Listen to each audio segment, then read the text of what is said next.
She did not slam the door. That was the part nobody understood afterward. Adaeze walked into the penthouse at 11:47 p.m. and heard the laughter before she turned the corridor.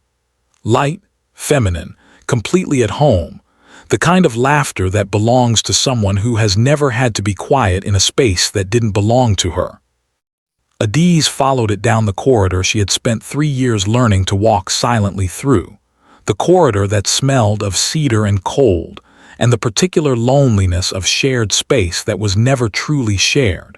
And she stopped at the threshold of the master bedroom she had never once slept in. Her husband stood with his back to the door. The woman facing him saw Adaeze first. She was wearing Adaeze's robe, the ivory silk one she had brought from Lagos, a gift from her mother the morning she left for Seoul. The woman was holding Adaeze's Lagos mug, the one with the hand-painted indigo pattern from a market in Lekki that could not be replaced, and she was laughing with the ease of someone who had been told, explicitly or implicitly, that nothing in this apartment belonged to anyone she needed to worry about. She looked at Adaeze and said, with the bored curiosity of someone encountering minor inconvenience, "Is this the housekeeper?" The silence that followed lasted 4 seconds. Jihoon turned around. His face did the thing it always did, the micro-reorganization of features into composure. But between the turn and the composure there was a half-second. A half-second where he said nothing, where he chose, in the arithmetic of that instant, not to correct her. That half-second was a verdict. Adaeze reached into her coat pocket. She removed the ring, platinum, simple, selected by lawyers in a room neither of them had cared to furnish with meaning, and placed it on the marble console by the door. Not dropped, not thrown, placed with the precision of someone who has rehearsed nothing because they need to rehearse nothing, because they have been ready for this moment far longer than anyone watching would guess. She looked at Jihoon directly, for the last time as his wife. "I fulfilled every clause of the agreement," she said, her voice even as a ruled line, "including the parts you were too distracted to read. The debt is settled. I'm taking my silence with me." She turned and walked toward the elevator. Her heels made almost no sound on the marble. She had always walked like that. Her phone began ringing before the elevator arrived. She looked at the screen. Jihoon. She watched the call ring out. The doors opened. She stepped inside. The doors closed. That was the last time she answered him for 47 days. And you know that feeling when you give someone the world and they ask why it's spinning. That was Adaeze every Tuesday for 3 years. If you've ever been the person holding everything together while being treated like background furniture, you already know what she did next. But to understand why his silence over those 47 days dismantled a man who had never been dismantled by anything, you have to go back to where this started, and more importantly, to everything he refused to see along the way.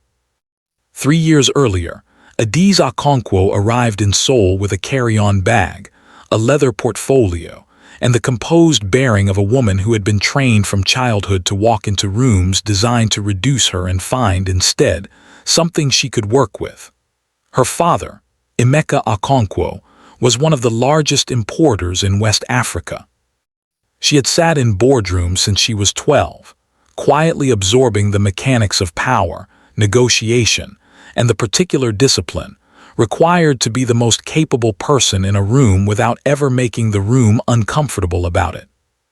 Kang Jihoon was already seated when she arrived. He did not stand. He looked at her with the flat, evaluative attention he gave to balance sheets, scanning for liability, finding none, moving on. He was 31.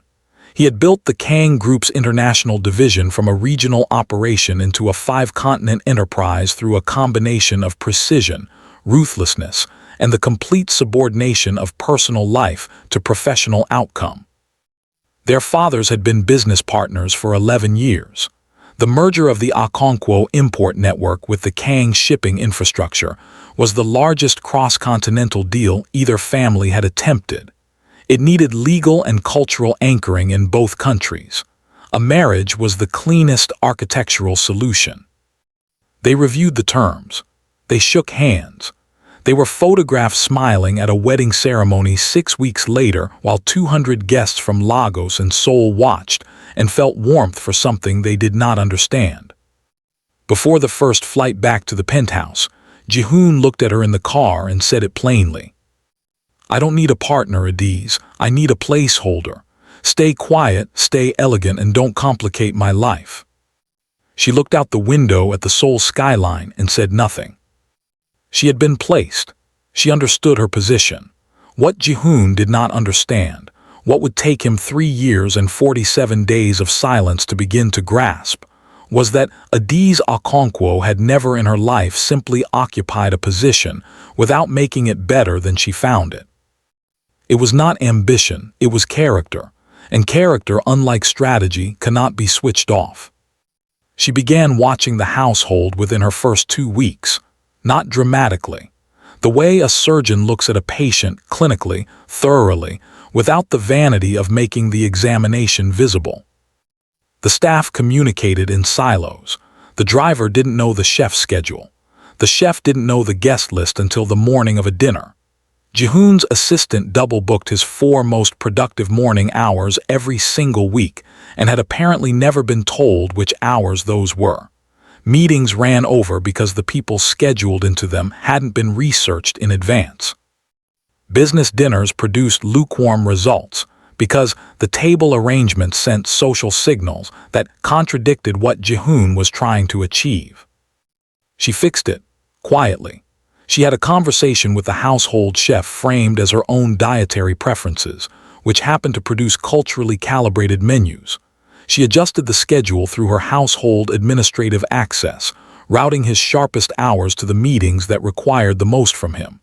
She had identified the pattern within a month. He was at his best between 9 a.m. and 12 p.m., and his worst decisions happened in the 40 minutes after 3 p.m. She left a printed note for the driver each morning, just logistics, timing, routes, nothing that required acknowledgement. She started a notebook. She had kept notebooks her entire life.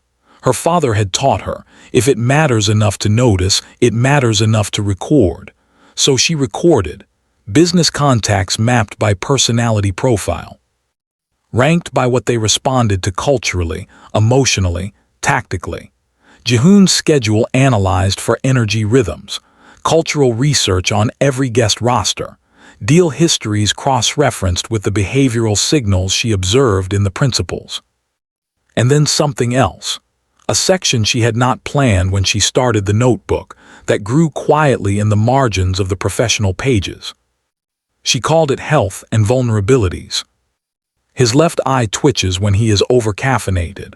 Switch the 2 p.m. espresso to decaf without telling him. He will not notice and he will sleep better. He misses his mother on the 14th of every month. Ensure his schedule is light that afternoon so he can be alone with it. He hasn't taken a full weekend off in 14 months. He will not take one voluntarily. Build a conflict into the Friday schedule once per quarter that gives him no choice.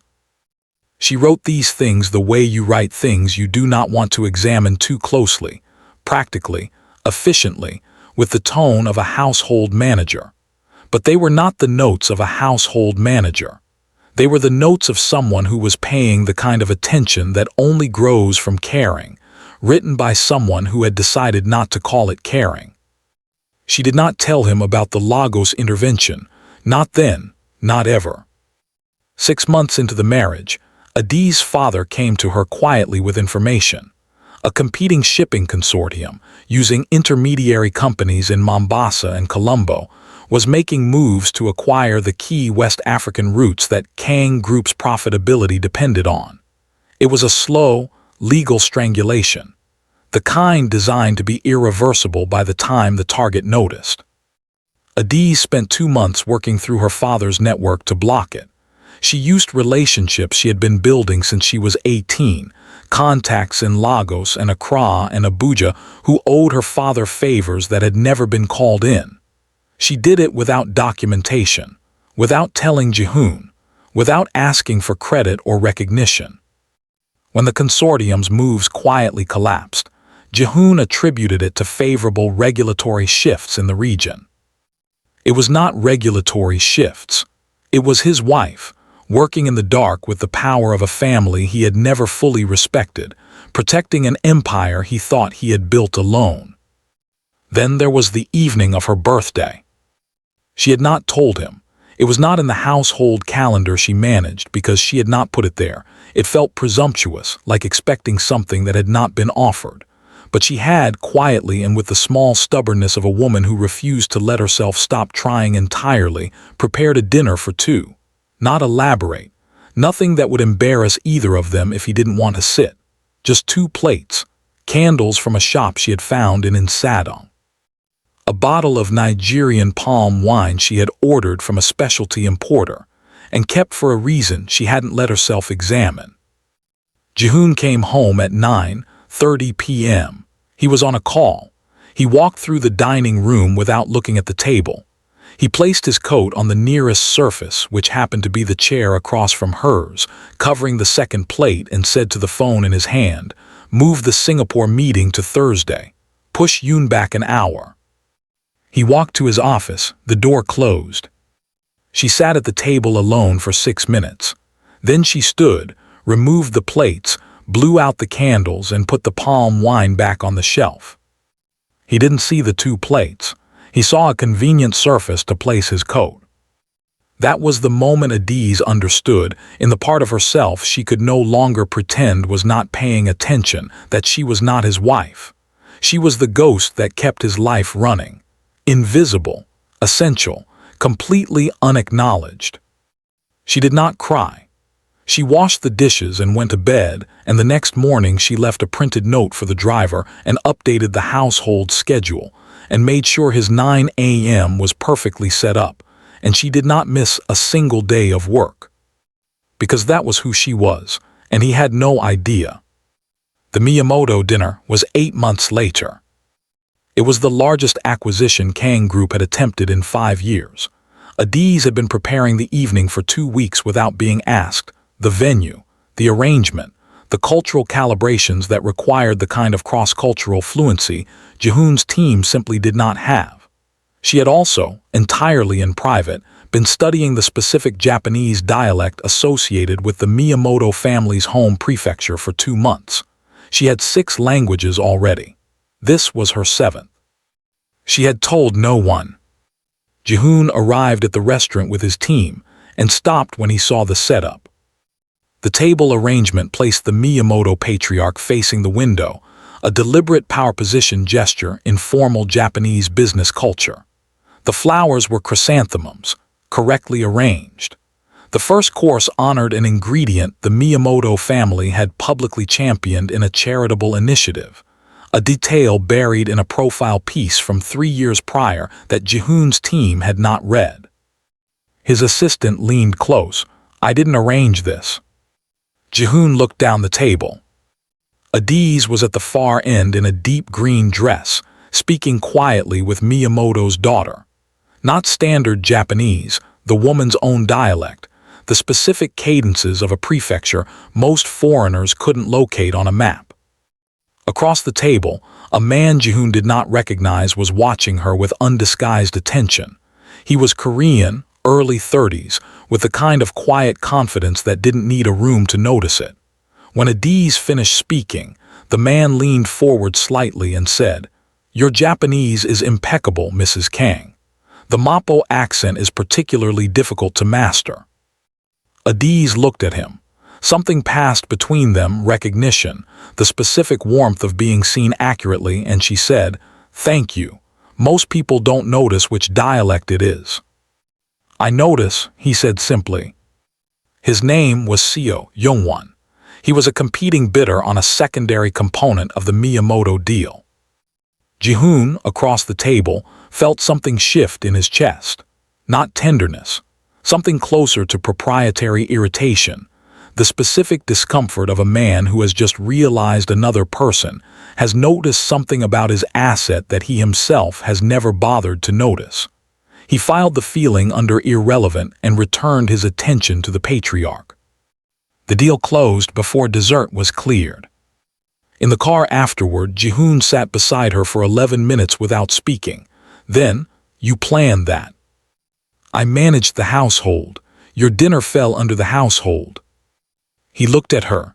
The look lasted longer than it had before. "Thank you," he said. "It's my job," she said. But her eyes went to the window, and something in them was already 3 months ahead of where they were sitting. What grew in the following months was not love, not labeled as such, but it was something. He started eating dinner at home. Not with her, exactly, beside her, both of them working. The silence between them changing texture the way a room changes when someone has been in it long enough to leave a trace of warmth. She noticed things she had long since stopped pretending not to notice. The tension in his left shoulder after a bad call. The way he stood at the window for exactly 4 minutes at the end of a hard day, looking at the city, before he could shift into being present for anything else. The fact that on the 14th of every month he was quieter than usual, and if she had quietly ensured his afternoon was clear, he would sometimes sit in the living room with a photograph she had never asked about, and the apartment would hold a different kind of silence, not empty, but grieving. She knew his mother had died when he was 9. She knew it from his file, from the research she had done before she arrived. She had never mentioned it. She had just made the 14th light every month for 3 years. He never knew why those afternoons felt more manageable than they used to. The affairs were not a secret. They had never been prohibited. She had known about them from the first year and redirected the feeling, the sharp, specific things she refused to correctly name, and made herself busy. She did not stop caring for his household. She did not reduce what she gave, partly because it was her responsibility and she took her responsibilities seriously. Partly, and this was the part she never wrote in the notebook, because she had stopped being able to separate what she did from who she was, and who she was had become, somewhere along the way, someone who loved a man who would never look up long enough to see it. She had been managing that truth for the better part of a year when she walked into the corridor and heard the laughter. The robe, the mug, the half-second. The ring on the marble. The debt is settled. I'm taking my silence with me. The first 3 days, Jihoon assumed disruption followed by return. That was the pattern he knew. He sent a message about the Seojin family dinner. No response. He called. Disconnected. He had his assistant check the household system and found her administrative access cleanly revoked, not in anger, not as sabotage, but with the tidy completeness of a woman who does not leave loose ends. Day 7, the penthouse began its quiet collapse. Not dramatically. The driver arrived at the wrong time twice. A dinner felt culturally flat, and a partner mentioned afterward, without knowing why, that something was off. His 9 a.m. kept getting scheduled over. His 2 p.m. espresso came back caffeinated, and by Thursday of the first week his left eye had been twitching since Tuesday, and he had no idea why. Small failures, individually ignorable. Collectively, the architecture of his life beginning to show the weight it had been carrying without visible support. He called her Lagos family. Polite. Unhelpful. He sent people to her known soul addresses. Empty. He flew to Lagos and back in 48 hours and returned with nothing except the slow, disorienting understanding that she had built across 3 years, an entire parallel infrastructure of her own professional contacts, personal network, financial independence, all of it portable, all of it hers, none of it dependent on him. She had been preparing to leave since before she arrived, not because she planned to be miserable, because she was the kind of woman who understood that the only security that survives anything is the kind that belongs to you. He found her room on day 11. He stood in the doorway of the stripped, neutral space for a long moment. Then he opened the desk, bottom drawer, a notebook. He sat on the floor and he read. The schedule analysis, the contact profiles, the Miyamoto file, 12 pages, the deal records, 3 of which had her invisible fingerprints on their outcomes, and then the section he hadn't expected, the section that broke something open in the center of his chest. Health and vulnerabilities. Left eye twitches with overcaffeination, the 2 p.m. espresso. The 14th of every month, keep his afternoon light. 14 months without a full weekend.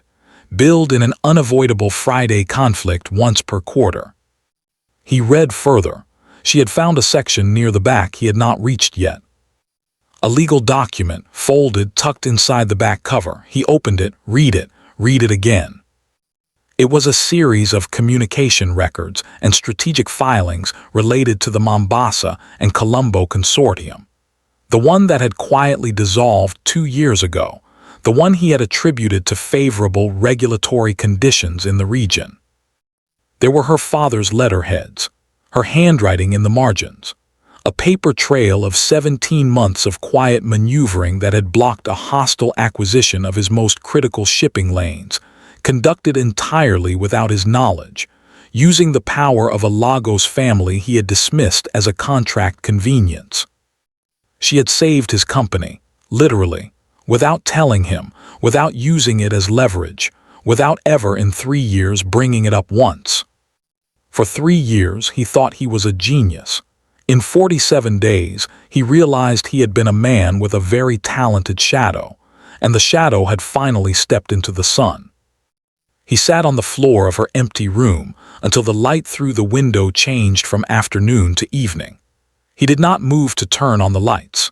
He sat in the growing dark with the notebook in his hands and the legal document on the floor beside him, and he let the full weight of his own blindness settle onto him without trying to manage it.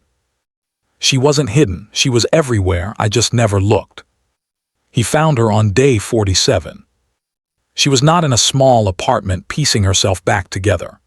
She was in a conference room in Mapo district, seated at the head of a table of 6 people, leading a trade consultation in a mix of English, Yoruba, and Korean that moved between languages the way water moves, finding its level, losing nothing.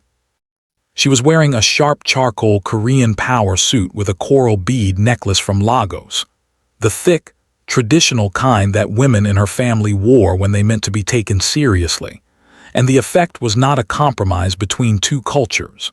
It was a woman who had stopped minimizing herself to fit a space that was too small for her and had built, in 47 days, a space that was the right size. He waited outside for an hour before she emerged. Youngwon was with her.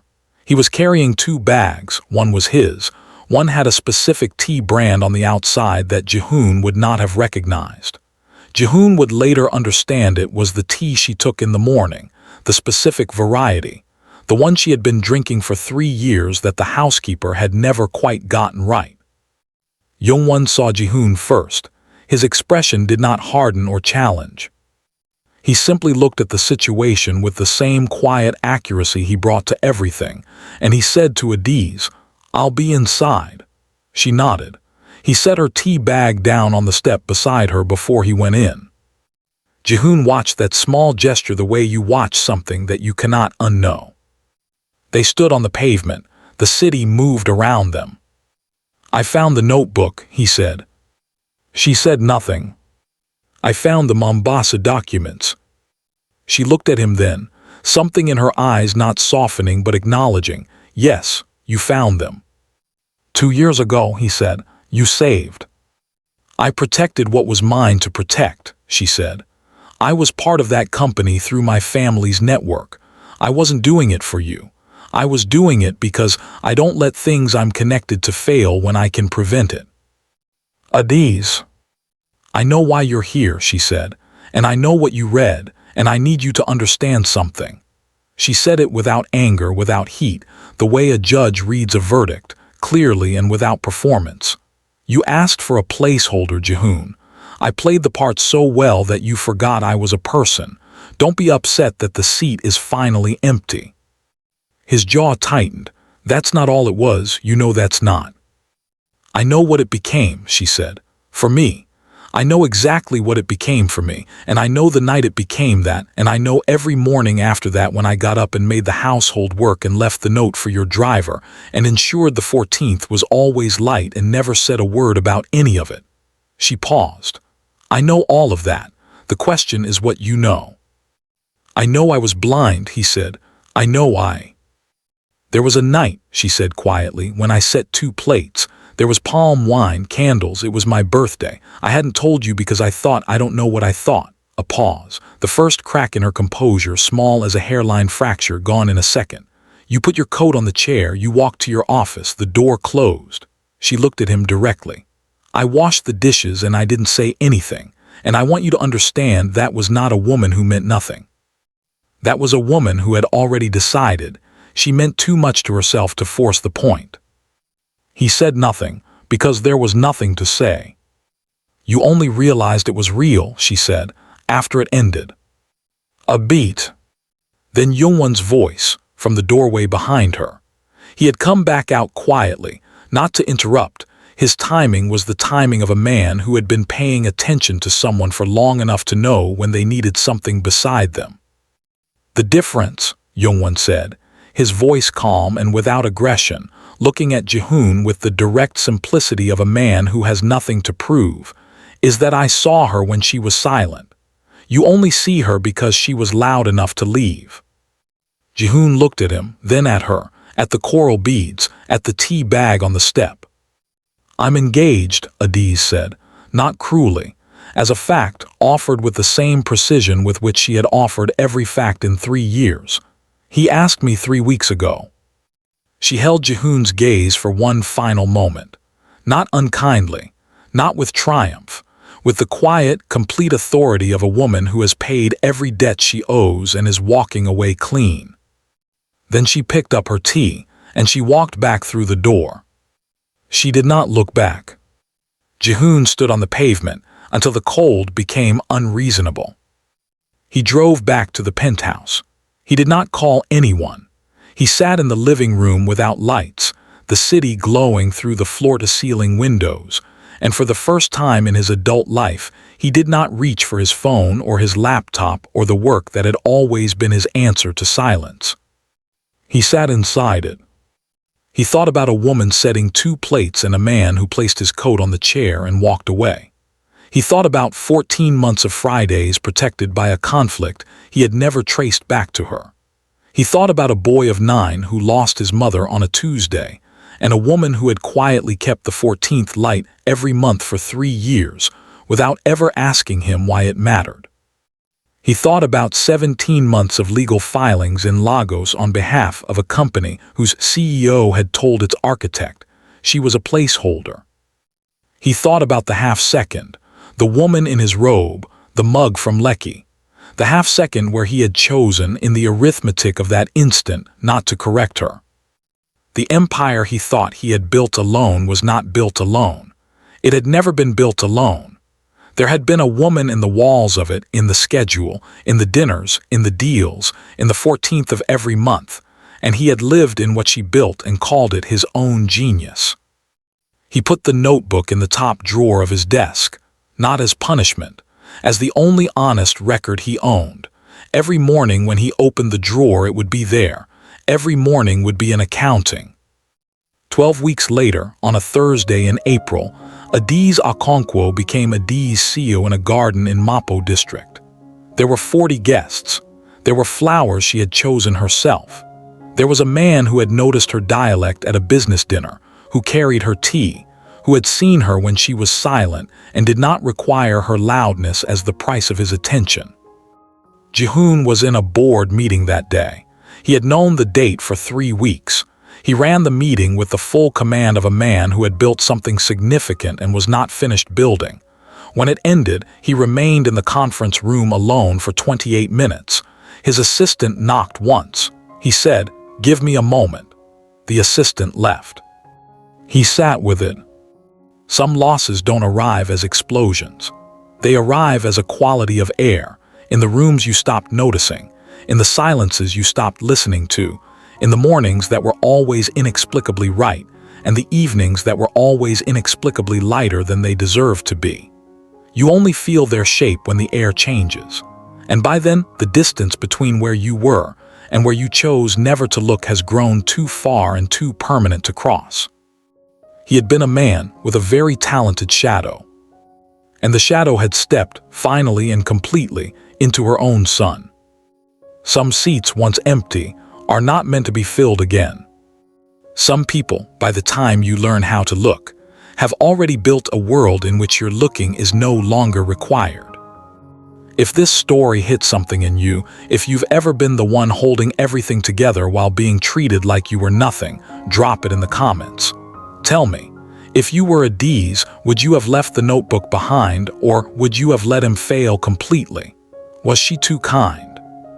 I want to know what you think, because I think this story has two very different answers and both of them are right. Hit that like button if this moved you, and subscribe right now, because the next story is already built to hurt you in the best way possible. And you do not want to find it 3 weeks late. New story every week. Stay close.